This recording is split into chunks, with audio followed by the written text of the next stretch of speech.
Okay, welcome everyone. This is God Talk. This is September 5th, and I'm just thrilled to see everyone here. We have one more participant who's trying to get in and seems to be having some issues, but hopefully we will at least hear her, if not see her in a minute. So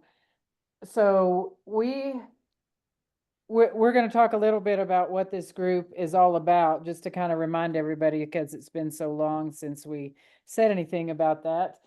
And but first, we always start each God Talk with introductions, which includes your name, the name that you want to be called by while you're in this group, and your pronouns, and the answer to an icebreaker question, which just, oh, yay, Lynn was able to make it in, yay.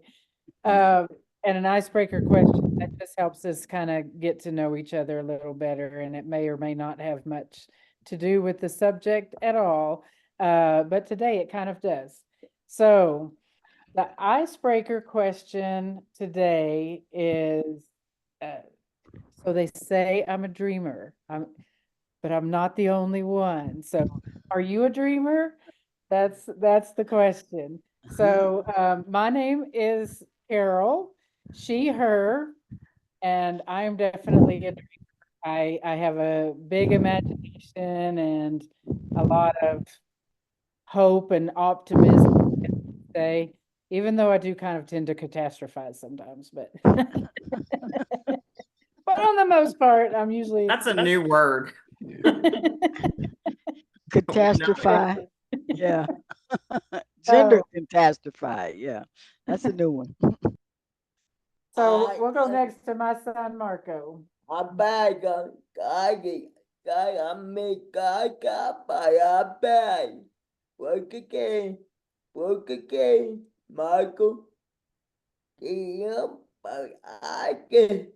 Are you a dreamer?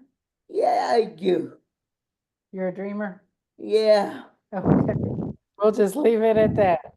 Why don't we go next to Suzette?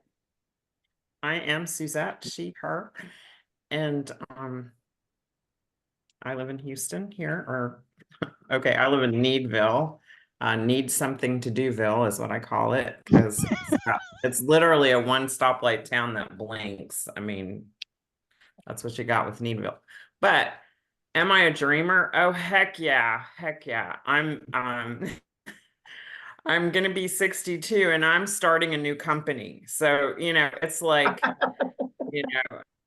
how you can't tell me how old I am. And I do have dreams. Some of them are, work and professional, and some of them are crazy and have to do with four goats. So I think that it keeps you, as we age, I think it's really important to have hopes and dreams, because it keeps you going. It keeps you getting out of bed for something. And I'll probably die in my office. That's what I tell people. This isn't my office. This is the room I'm gonna die in, because I live in this room. And because I work really hard so that I can create that next chapter of my life of, having little farm animals and that love me for, unconditionally. And so anyway, yes, I'm a dreamer. I'm right up there with you, Carol. Okay.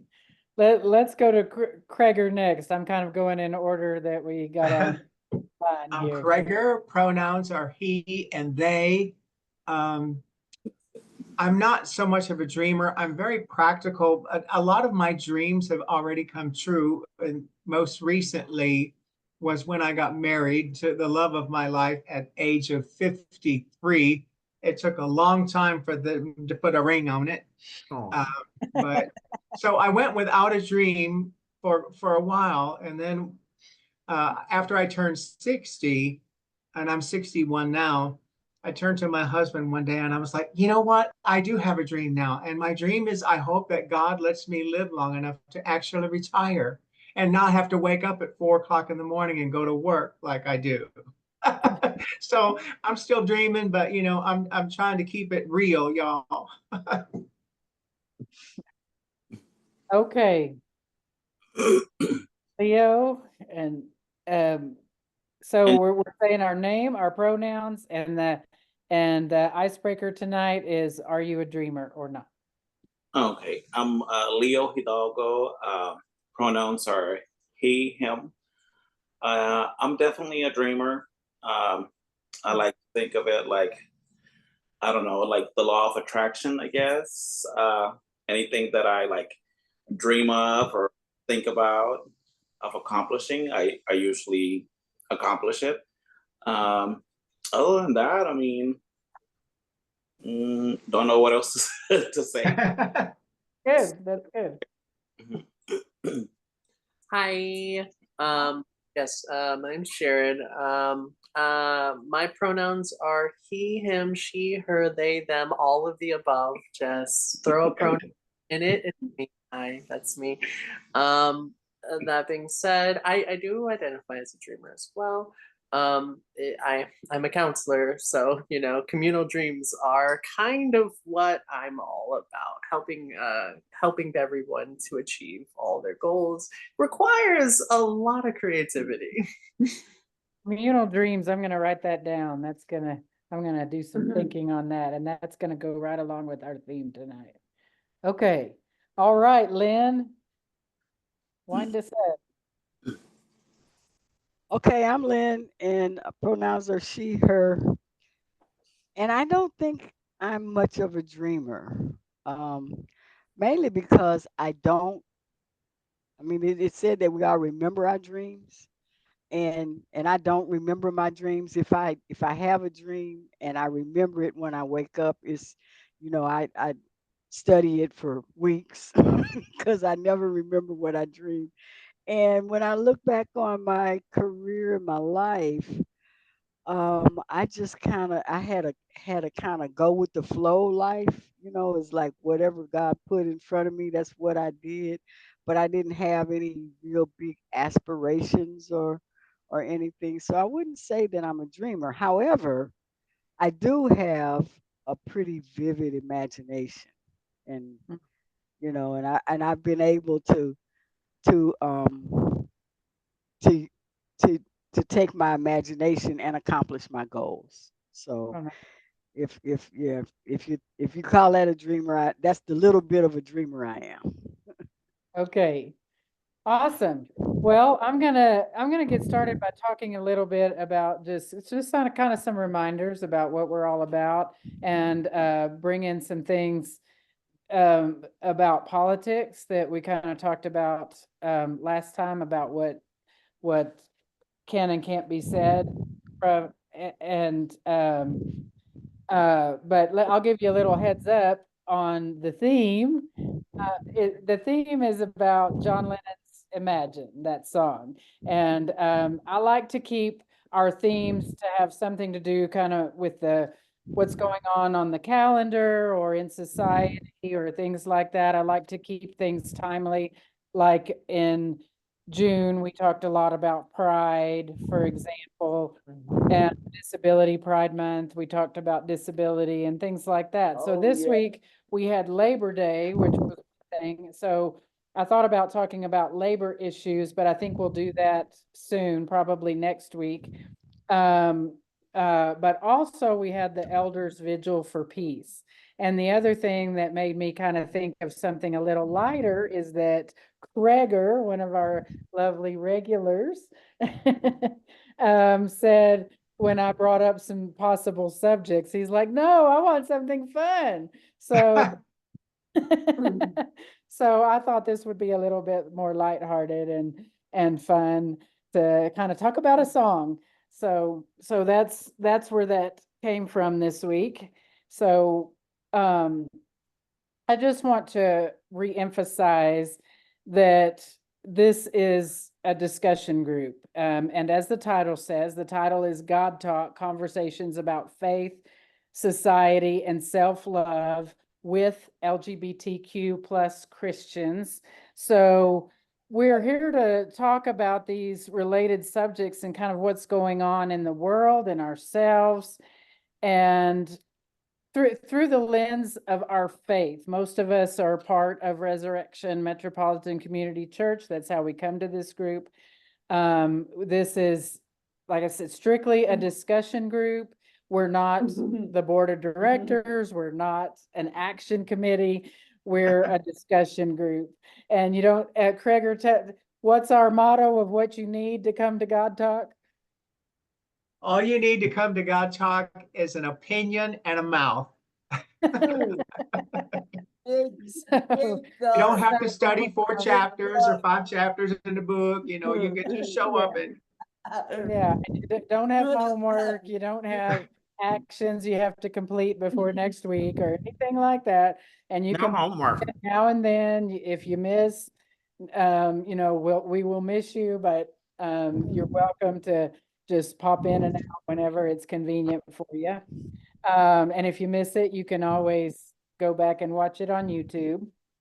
And if we have any follow-up items, like if we talk about something and I say, oh, I'll get back to you on that, we're going to post it on the Facebook page for Resurrection Online Church. So anything like I say, like the week, like the times we talked about mental health, we might have a list of mental health counselors or resources or things like that. So we're here to talk, maybe debate even, to widen our perspectives, to heal each other from, particularly from religious trauma. That's part of the purpose of this group. What there's been in our culture, it's so common to have a lot of just negative ideas in our head, particularly about who or what God is, or whatever name you use to call God by. Things like that God is very judgmental or abusive, or you know, that you're going to go to hell. If, you know, that creates an image of a very judgmental, harsh, stern God. And what we're seeking to do is find the God of love that we find that that seems the most true to us, and try to love each other in this way. So this is a sacred space, and it's a safe space in that we treat each other with compassion and respect. One of our rules is that it's okay to disagree. It's not okay to shame or blame ourselves or others. So keep that in mind. Don't be hard on yourself either. And let's try to, sometimes I'm guilty of talking too much, and we want to try to give everybody a chance to talk. So I'll try to just finish this up real quickly. Last week, we talked some about just the separation of church and state. In some previous discussions, we've talked about why that is one of our values, and why that's important. Also, churches, if there's something said like from a pulpit or from a leader, from anybody in the church that speaks out about a specific party or a candidate, then that endangers the charitable status, tax status of an organization. So that's another reason, financial incentive not to do that. But that's still a lot of leeway. And we are here to talk about justice issues. We're here to talk about what we believe. And one example I want to put forth is like, say, I mean, we are Christ followers. So we believe, I mean, I think, in my opinion, that means that we serve a vision of nonviolence. And so it would be okay to say what somebody has done or what they have voted for. For example, it would be okay to say Christ is an example of nonviolence. Donald Trump was convicted of creating a riot on January 6th, or however they phrased it in legal terms. And that is okay to say. It is not okay to say to vote or not for him. It's okay to say, get out there and vote. Get out there and do something. It's okay to say that. It's not okay to say, vote blue, vote red, vote for this candidate, don't vote for that candidate, whatever. Those things are not okay, but there's a lot of leeway in there. It's okay to say this is how we see justice, and this is how this candidate views that. This is what each candidate stands for. So that's my little spiel about politics. Any questions or comments on that? I think everybody has passion with something, and they're going to have that moment where they almost feel anger if something like triggers them. And so we just remember in that time and space that, that the whole reason that we came together was so that we could have safe conversations that felt good. So to me, that's what this is very much. I really have, for the whole year and some months that we've been meeting, this has been therapeutic.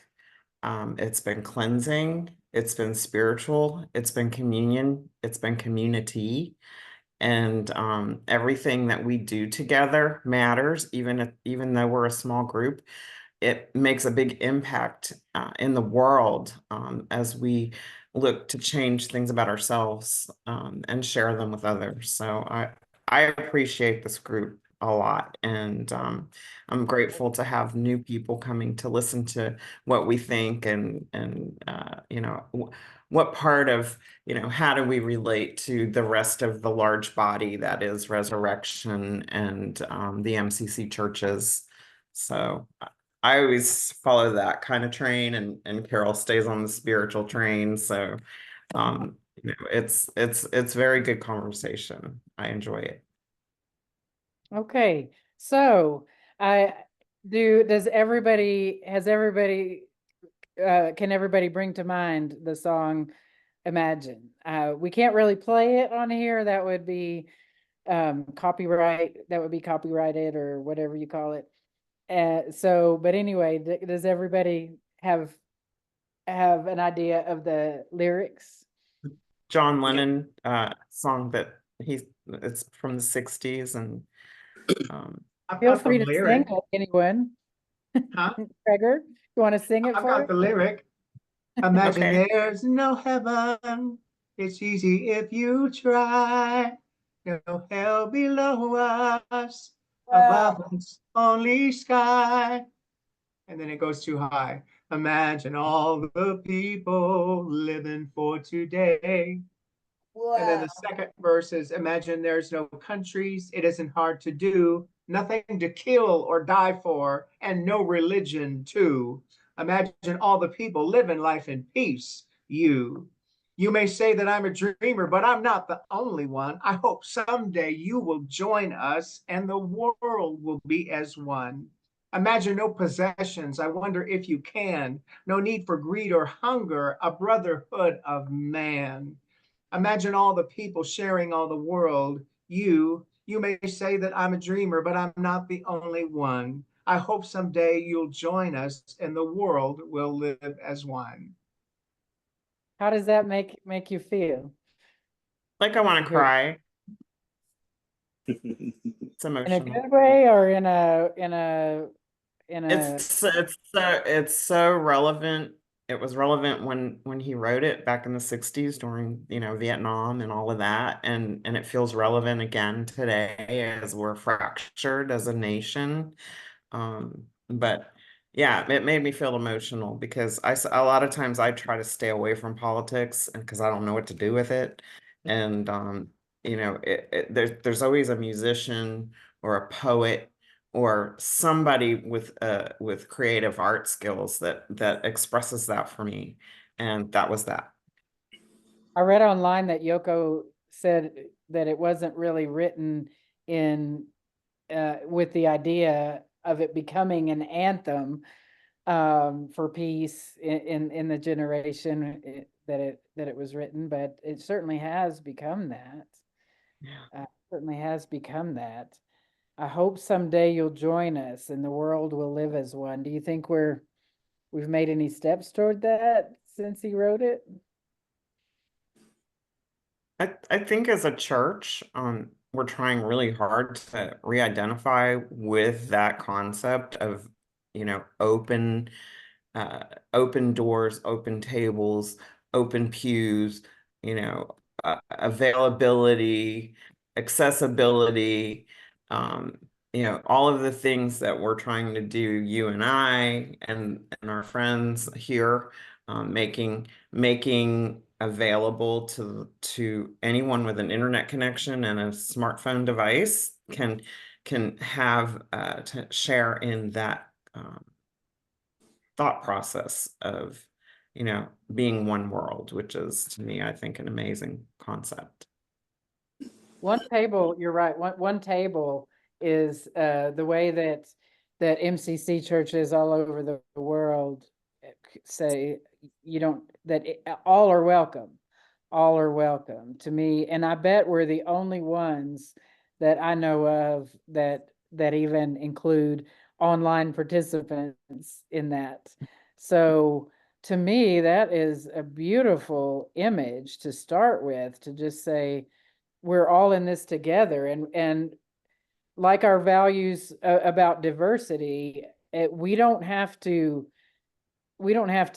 be similar. We don't have to think in the same way or believe exactly the same things. But we're all together at the table. To me, that's a really powerful image. Thank you for bringing the church part of it into it. So I'm interested in what Jared thinks, because if, you know, you're a person that explores minds and you're a person that explores people in deep emotional states, and, you know, I would love to hear what you think about that and how that works for you, and what kind of world are you a counselor in? Are you in an underserved school district? Are you in private practice? I mean, it would be interesting for me to know that. Well, for me, that's a very twofold question. So I will do my best to answer all the aspects of it. So I will start with the first question, which was the quote itself, right? Mrs. John Lennon, I do recall that he studied in India with Maharishi, and a very universalist worldview in the Kashmiri faith. He actually was very, very like, he made a song about it, like Tom Kashmir, right? And that with that spiritual system of universality, of connection, of oneness, of getting as close to the divine as possible, putting it in context, I would say my opinion on that quote and how it connects, really, it's always been during that time period was a time where things really needed to be placed into a decolonial, a deconstructed, a more I guess you would say more humanistic ideal. And you know, like I this very, very similar to that one. So this is a very good quote to apply really during this time of discontent, this time of war, and this time of really just controversy everywhere.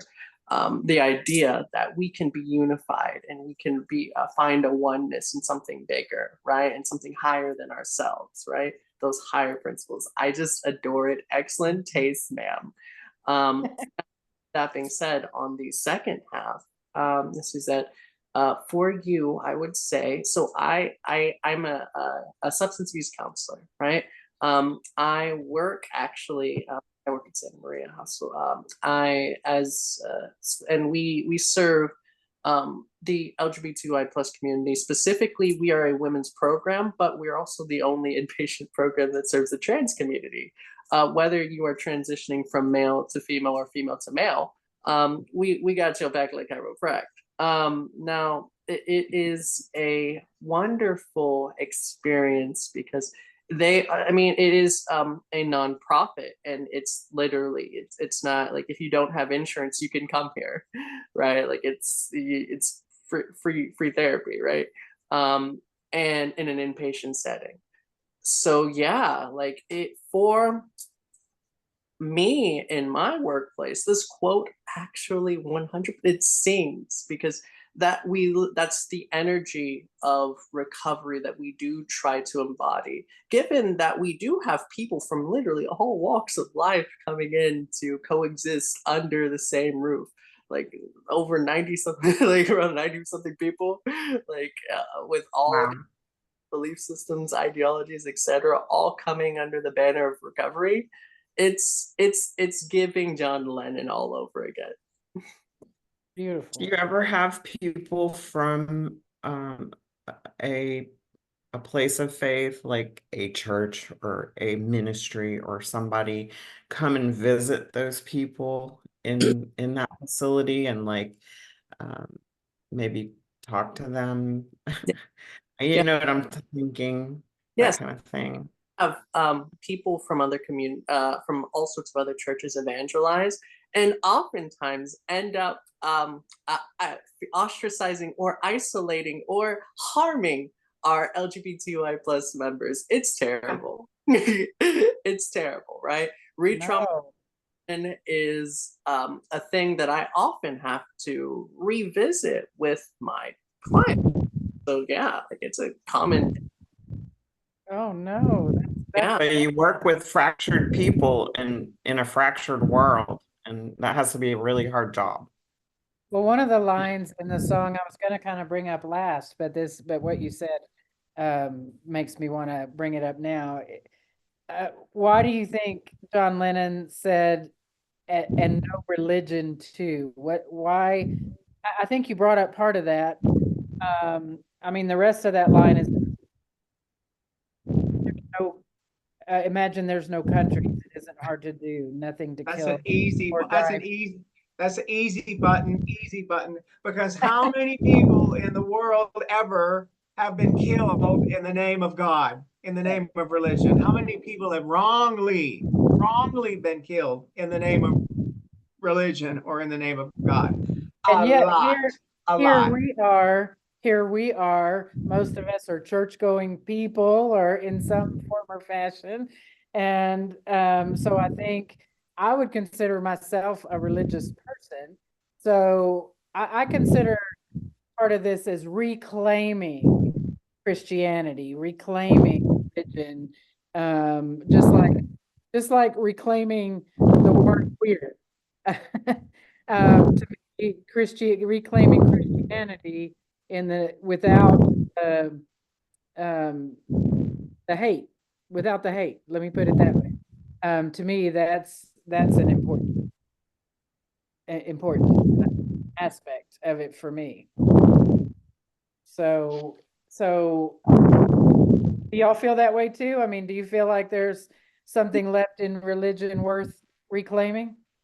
I feel the same way. Like now that direction, I feel like now I have a passion claiming my passion for God, because my mom that I was gay in high school, and this, of course, and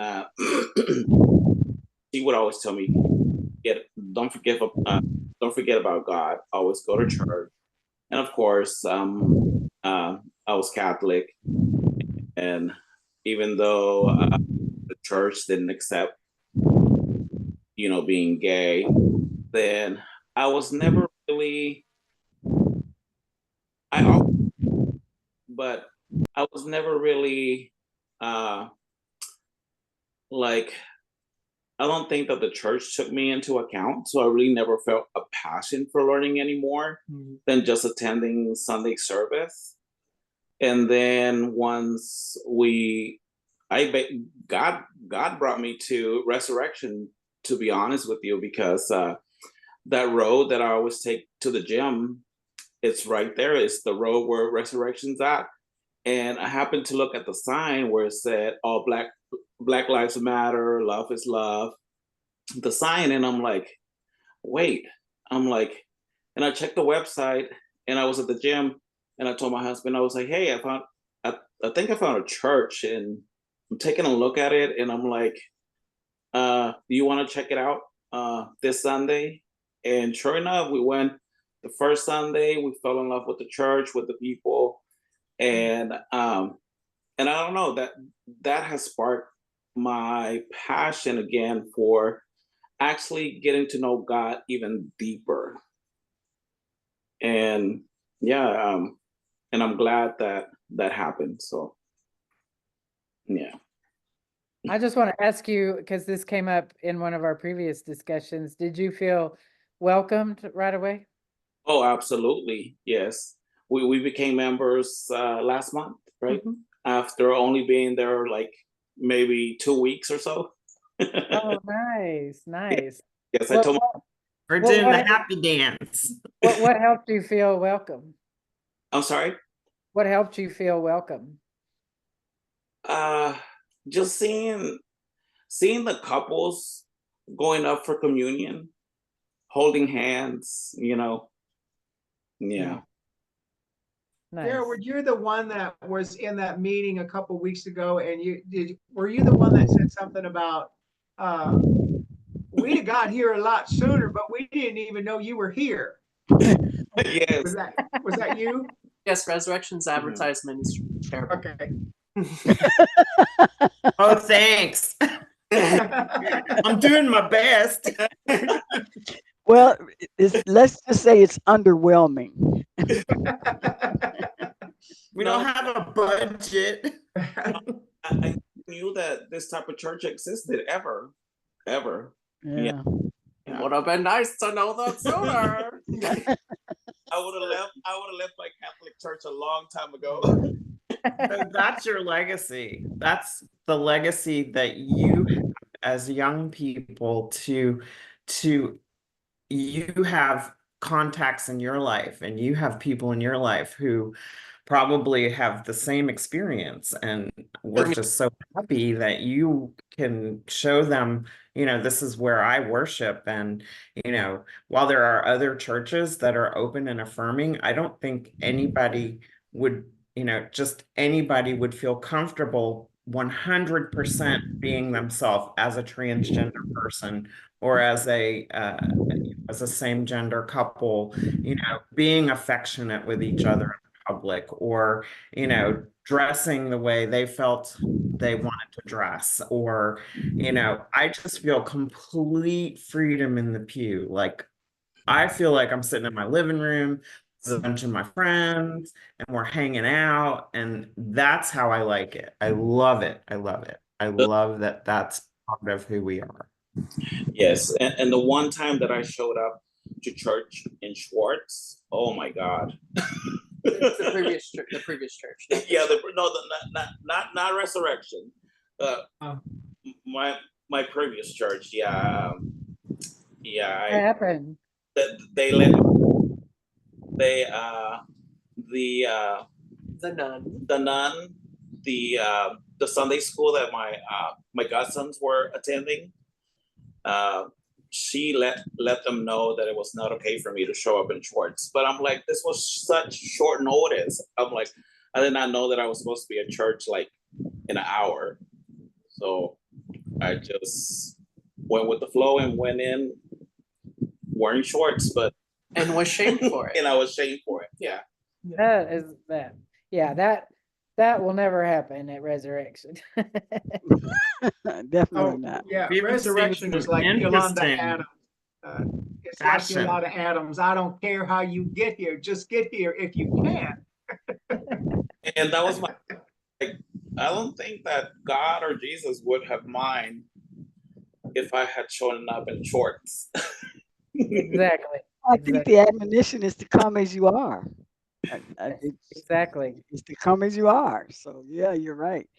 God or Jesus would not. Regarding that, no religions.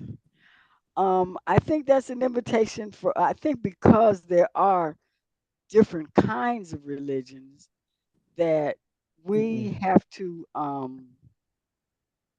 receive God in his or her purest form which is just a power higher than ourselves. So if you start there, if you don't say, well, okay, there's Catholic, and then there's Muslim, and then there's Baptist, and then there's Methodist, and so if you get too tied up, to me, in all of the religions, you can confuse religion with faith. And I think in its purest form, the Spirit comes to us and we receive it as a power higher than ourselves. So if we start there, then of course you can go be a Catholic if you want. You can go be, MCC, Resurrection MCC Community Church if you want. You can go be Baptist. But I think that might have been what he meant when he says or no religion. Because in its purest form, I'm not Catholic, I'm not Baptist, I'm not. People can be just believers of God, just Faith doesn't believers. need a label. Say again. Faith doesn't need a label. Right. That's so true, because I even told my husband, and I've told him this maybe twice or 3 times, that I have never felt that I belong to just one religion. I'm like, I just accept all religions, and Right. so end up There's in, so much to learn. yeah. There's so much to Right. learn from other religions, and Right. I think for me, I think I finally came back to where Christianity means a lot to me, and I think I believe a lot like universal Unitarians, but I don't know, but I like a lot more Jesus in my church. Right. And so that's just, that's how that's how I like to see the services, and I love the symbolism, the richness of traditions like communion and coming together like that. I just, and but that doesn't mean that I can't, to me, that doesn't negate anybody else's religion. Right. And I heard a sermon recently, not from Resurrection, but that talked about religious pluralism in the Bible, and how even like King Solomon, for example, used to go up in the mountains, and I mean, there's verses where it talks about him worshiping all the gods. I mean, it didn't say it in a bad way, like he's going to be punished for this. It says, it's like he was a follower of Yahweh, and he was known for that. He was a man of God, and he went to the mountains and gave sacrifices or whatever to or lit fires. I think of lighting candles or whatever, Right. for other gods. I think of some of the things that I've learned from other religions, like, well, I won't get into that. That's too long of a story, but Yeah, you can't confine, religion to me confines it to God, to who is omnipresent and omnipotent. How can you confine the Spirit to one religion? So that's why for me, it makes a lot of sense for me to say, and no religion, or no religion, whatever the phrase was, because nice to the find more our community, our people, and yet not shut out right, other right, communities, other right, faiths, and the right. lessons you can learn from them. Mhm. So our sacrament of communion is something that we kind of, it was created by Jesus so that we would have that that ritual to remember Jesus with. And I was recently at the funeral of my very best friend from when I was 3 years old. She died suddenly without any warning or anything, and went up to her her funeral service, and they had communion, and I wasn't allowed to take communion there because I wasn't allowed. And I was like devastated. And I'm like, but at my church, thinking to myself, at my church, you know, we have communion every Sunday and anyone can come to the altar. And I just felt really vulnerable, and I took a step back about, it was unexpected. So I wasn't expecting it. And I think that we need to explain communion maybe better to people so that they understand why it is we have an open table and how they can come to it. And we say it before the sacrament, we say it before we do it.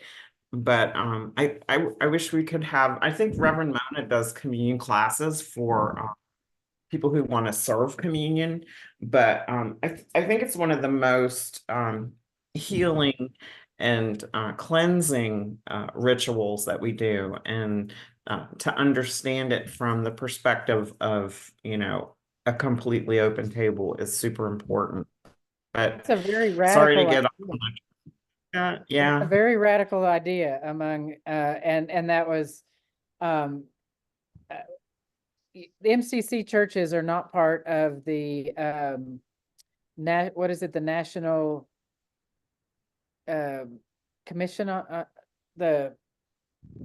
what's it called?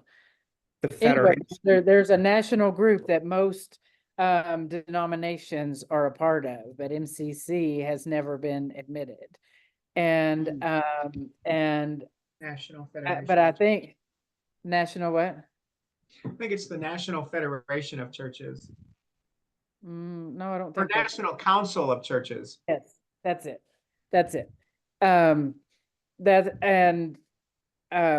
But when people were coming together to talk about that, they all agreed, well, coming to your church, coming to an MCC church is the only place where we could all receive communion together.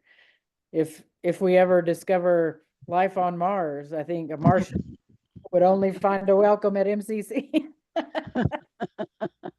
That story, Not- Suzette, just makes me want to cry. It's like as if you weren't already experienced enough grief. They're coming along. Here, let me punch you in the gut now too.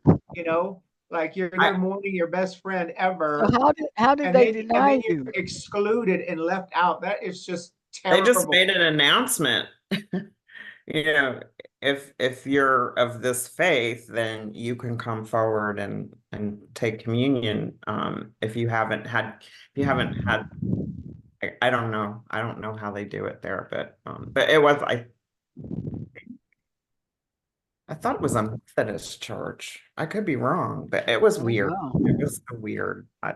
My brother, my brothers, we grew up Lutheran, and one of my brothers is still Missouri Synod Lutheran, and he's left the church that I got so mad at. But one Christmas, we all went together to his church, and there was an announcement about that from the pulpit, and then there were little brochures in the pews about how we all need, you wouldn't send your kids to a camp where people didn't believe like you. And I'm like, what? I wouldn't? How is that a good analogy? How is that? Oh, that's just, and I took one of those little brochures just to write a rebuttal someday, but I didn't have the energy. And I was really glad when my brother left that church, but none of his kids attend church anymore. And I'm like, well, maybe There's probably a reason. maybe they need to come to MCCs. Right. So anyway, yeah, I do think that's a very good thing about our church. And speaking of funerals, I think the line that used to confuse me most when I first heard it was like, imagine there's no heaven. And I couldn't think at the time when I first heard that, I couldn't think how that would be a good thing.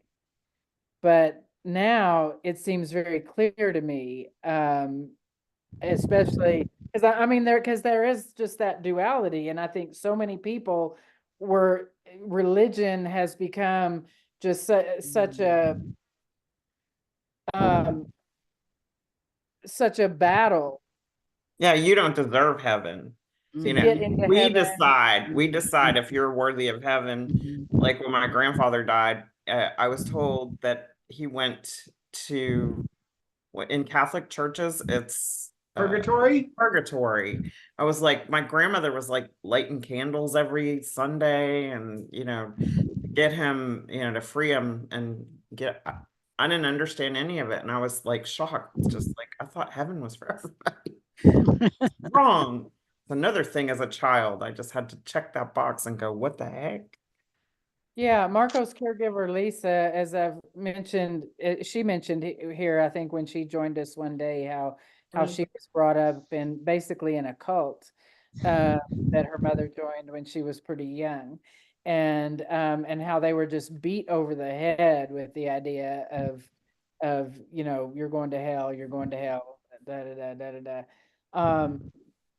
So I think that's one thing. And I mean, what kind of God is that? I mean, that's a cruel, punishing, stern, exacting, I'm not gonna explain exactly what all the rules are, and I'm not gonna make it easy for you, but you got to follow them just to the letter. But we just have 10 rules, and they were given to us by God.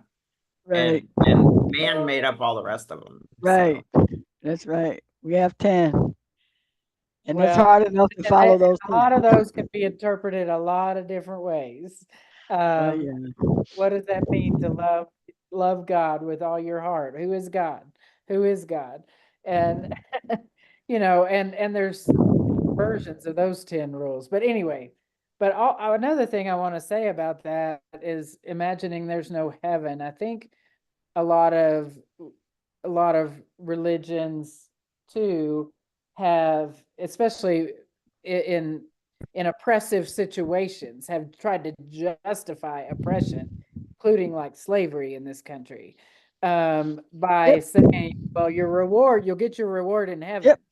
So I think also just thinking about if you sort of just blank out the idea of heaven, then you're living in the present moment. You're willing to work for justice here and now.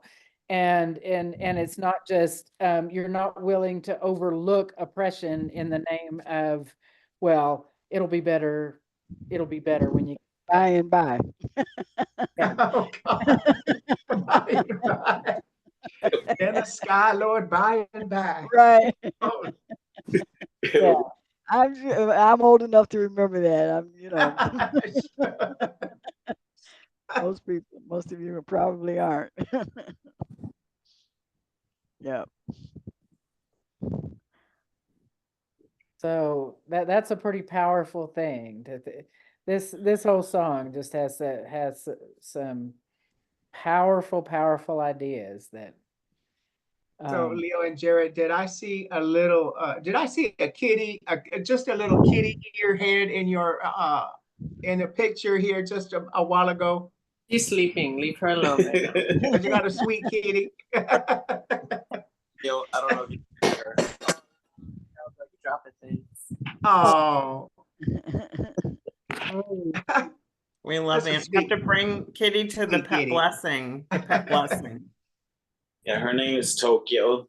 Oh, nice. Pet blessings. That reminds me, tomorrow, I think there's a Zoom meeting from the denomination. Well, I think there's multiple meetings, but there's something about rites and sacraments. And it asks what kind of rites and blessings and sacraments that our church does. And I remember that pet blessing was one. Are there other things that Resurrection does, Susan? Or Kreger? I think the pet blessing has traditionally been in the month of October, but It is. yeah, but I think Georgette is the one that oversees that because and gets a reverend lined up and all that. Okay. Yes. They want me to bring the I answered Catholics. the survey, but I didn't, I knew that there'd been pet blessings, but I didn't know any other kind of blessings, like if, I mean, besides like weddings and holy unions and things like that. I don't know what other kind of rites there might I be. don't think so. That I can remember. Yeah, the papal lessons are fun. We attended one at a previous church. Those are a lot of fun. Nice. Nice. Well, sometimes I wish I lived closer, but I don't know. But we got to put on our long sleeves and stuff today. It's nice and cool here in Dallas. So, Don't rub it in. We're supposed to have cooling temperatures later in the weekend and next week. I'll put on something other than white when the temperature falls below 90. okay. That's Kroger's fashion statement for today. Okay. All right. Well, I hope we see that all of you have a wonderful week, and it would be wonderful if we could see you all again next week. And Kreger, would you pray us out? Absolutely. Holy God and Holy Spirit, we are grateful for this God Talk session this evening where we had the opportunity to just imagine what this world would be like if we were the hands and feet of Jesus today on this earth, making it a better place for everybody. So we thank you for this wonderful discussion, all the insight that was shared. And we're just grateful for the opportunity as we go through the rest of this week. We ask that you bless us and that you keep us and that you remind us to pause several times a day and just take a breath and become aware that your presence lives in us and loves us. We ask all these things in the name of Jesus. Amen. Amen. Bye-bye. Okay, love y'all. Bye, Marco. Bye, everybody. Have a great weekend. See you next week. Okay.